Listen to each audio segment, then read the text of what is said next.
15장 공부하고 있는데 잠깐 얘기해서 오늘 제가 이거 잠깐만 더 합니다. 왜 이것이 중요합니까? 고린도 교회 사람들은 예수 그리스도의 구원을 믿었지만 육신의 구원을 믿지 않았다는 것은 그것이 고린도 교회의 문제점이 되었습니다. 그런데 이것은 그 사람들뿐만 아니라 유대인들 전체의 문제였어요. 왜 그들이 예수의 부활을 믿지 않느냐? 이것은 참 오래 거슬러 올라가야 되는 것인데 문제는 제사입니다. 이 제사법이 그렇게 중요하다는 거예요. 유대인의 제사는 어떻게 됩니까? 죄를 지는, 그 죄를 지는 자가 양을 가지고 와서 속죄제를 지는 거예요.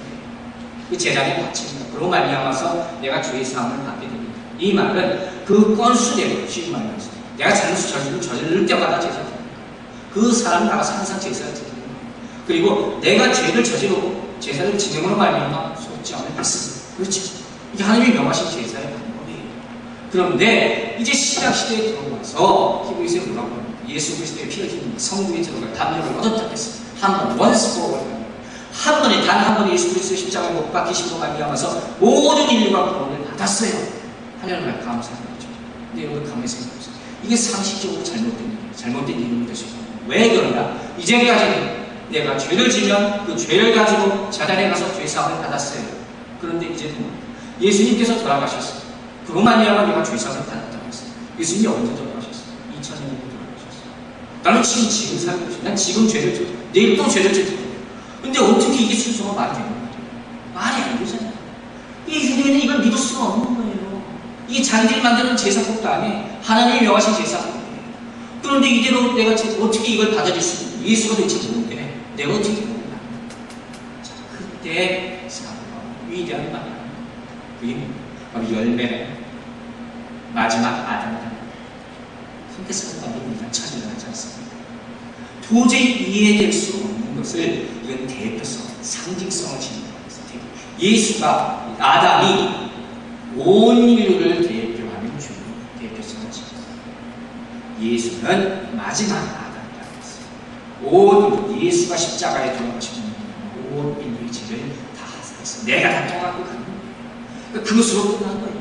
마치 고구마 줄기 하나 쭉 잡았으면 줄줄이 쫓아온 것 같다고 했어요. 그러므로 예수가 첫 번째 열매가 되었기 때문에 예수를 믿는 모든 자들이 똑같은 인성을 가지고 있으면 말이야. 모든 자들이 다 구원받게 됐다. 이게 사도 바울의 위대한 구원의 사건입니다. 근데 이게 이해가 안 되는 거예요. 지금 아까 말한 사건도 마찬가지입니다. 십자가를 보기 전에는 정말로 예수의 행적부터 내가 이해할 수가 없어요. 저 사람은 평범한 사람, 위대한 사람일 뿐이라 능력자일 뿐이라는 거예요. 그래서 많은 사람들이 본인을 몰라요. 그래서 예수를 영접하려고 해도 영접하기가 힘든 거란 말이에요. 오늘 본문에 나오는 빌라도라는 이 사람도 마찬가지입니다. 빌라도가 예수를 보기에는 이 사람 참 수수께끼 같은 사람, 알 수 없는 사람. 그래서 오늘 본문을 보지는 뭐라고 합니까? 보라, 이 사람이 비호흡되어 있습니다. 이게 무슨 소리예요? 이 사람 도대체 내가 알 수 없는 사람, 도대체 정체가 뭐야? 어떤 사람이길래 이렇게 가만히 있는가? 그리고 그 이유는 결정적인 이렇게 얘기할 수 있는 마지막 구절에 보면 뭐라고 얘기합니까? 예수께서 대답하여 주지 않으셨다. 예수님께서 아무 말씀도 안 하셨어요. 자기가 듣기로는 5,000명은 이거 죽은 자를 살리고 폭풍을 잠잠케 하고 수많은 기적을 행하신 사람이 지금은 죽음에 앞두고 보니까 죽음의 목적에서 그냥 초라한 모습을 가만히 아무 말도 못하고 써있는 거예요. 그러니까 이 사람은 도대체 뭐하는 사람이야? 이거 분명히 아시죠? 이 당시 예수가 행한 기적들은 그 당시 사람들에게는 이 전설이 아니에요. 가수들의 제품 얘기예요. 빌라도도 분명히 믿고 있었어요. 그러니까 의심하는 거예요. 그런 능력의 사람인데 왜 지금 내 앞에서 가만히 있나? 왜 이렇게 초라한 모습을 아무것도 못하고 있나? 이게 내가 알 수 없다는 거예요. 여러분, 우리 주님은 죽음을 앞두고 치유하고 계셨어요. 아무것도 하지 않고 계셨어요. 우리 같은 이들이 가장 변명을 만나는 상태, 바로 이 지금 상태입니다. 우리가 하나님 만날 때, 마지막 심판 받을 때 우리가 가만히 있겠습니까? 어떻게 해도 한마디라도 되고는 하지 않겠어요? 근데 할 수 없다 하지 않았어요. 예수님께서 한 말씀 안 하셨어요. 이것은 무엇이에요? 자, 봅시다. 지금 예수님이 있는 곳은 법정이에요. 일종의 법정 같은 곳이에요. 법정에는 누가 있습니까? 재판관이, 판사가 있습니다. 그리고 피고가 있습니다. 그 재판정에서 제일 힘쓴 사람은 누굽니까? 당연히 판사입니다. 재판관입니다. 그럼 예수가 한 분밖에. 그래서 예수와 빌라도와 예수의 만남, 이것은 세상의 눈으로 보면 이건 정말 상대가 게임도 안 되는 만남이에요. 그 만남을 둘이 가지고 있는 거예요. 그런데 그리고 나중에 뭐라고까지 얘기하면 예수께서 내가 너를 살릴 걸 수도 있고 죽일 걸 수도 있고 이렇게까지 얘기해요. 목숨이 내 손 안에 달려있다는 건 내가 너 죽일 수도 있어, 살릴 수도 있어, 이렇게 얘기하는 건데 예수께서 이동과 하나십니다. 그리고 이 예수와 빌라도의 이 만남의 방법을 신학자들이 뭐라고 얘기하느냐, 팍스와 샬롬의 만남이다, 이런 얘기를 합니다. 팍스와 샬롬의 만남이죠. 그럼 팍스라는 말은 무슨 소리냐? 팍스 로마나라는 말씀을 들어본 적이 있어요. 그건 뭐냐면 평화는 평화인데 팍스라는 말을 보면 힘에 의해서 지배되는 평화를 말합니다. 로마식 평화를 말합니다. 로마가 그 강한 군대로 전 유럽을 다 휩쓸죠. 지중해 연안을 다 휩쓸잖아요. 그런 말만 모든 나라를 정복하고 다 잠잠케 됩니다. 이 평화를 말합니다. 힘과 법에 의해서 지배해서 어쩔 수 없이 아무 말도 못하게 만드는 평화. 이 평화가 팍스. 근데 예수의 안타까운 사실은 군사적으로 위기에 나가서 있었을 때 그런 말미암아 아무 소리 한 번 못하게 않았습니다. 이 평화, 말을 못하는 거죠. 마치 수용소에 있을 때 수용소에 갇힌 사람들이 찍소리 못하고 있는 평화. 이게 그 팍스라는 거예요. 그런데 이 빌라도가 바로 이 평화를 추구하였던 로마의 대표자로 이루어서 와 있고, 지금 예수는 죄인으로 잡혀서 이 가운데 와 있고, 이 모습을 보니까 빌라도는 이해가 안 돼요. 이게 팍스와 샬롬, 뭐가 이해가 안 됩니까?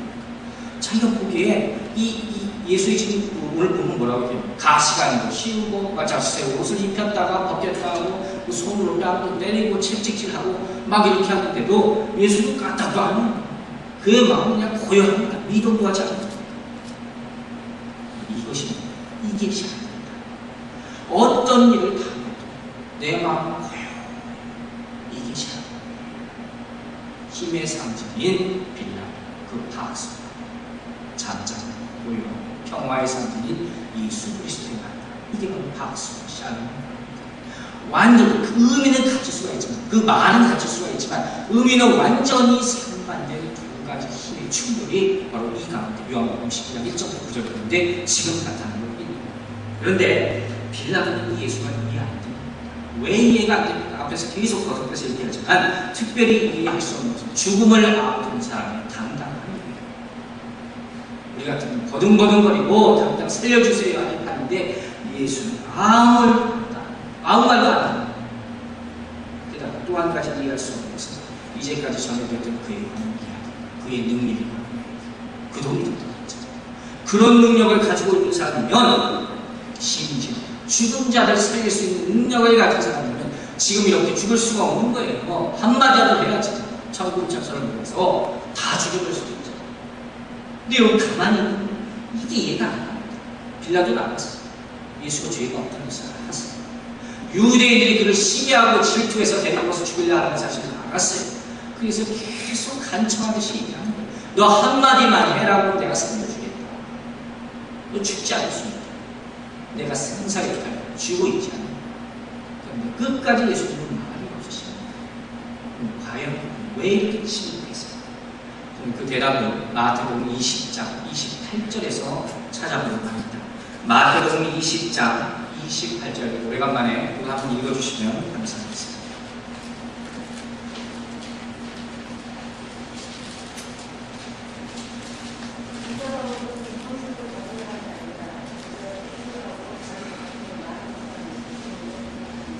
아멘. 제가 한 번 더 했습니다. 인자가 온 것은 섬김을 받으려 함이라 도리어 섬기려 하고 자기 목숨을 많은 사람의 대속물로 주려 합니다. 여러분, 예수님께서 이 땅에 오신 이유가 뭡니까?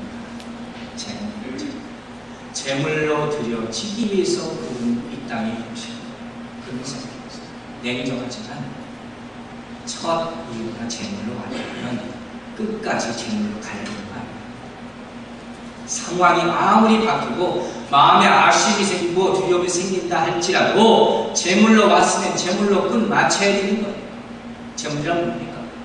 제단에서 제사장의 손에서 칼로 찔러서 죽는 게 제물.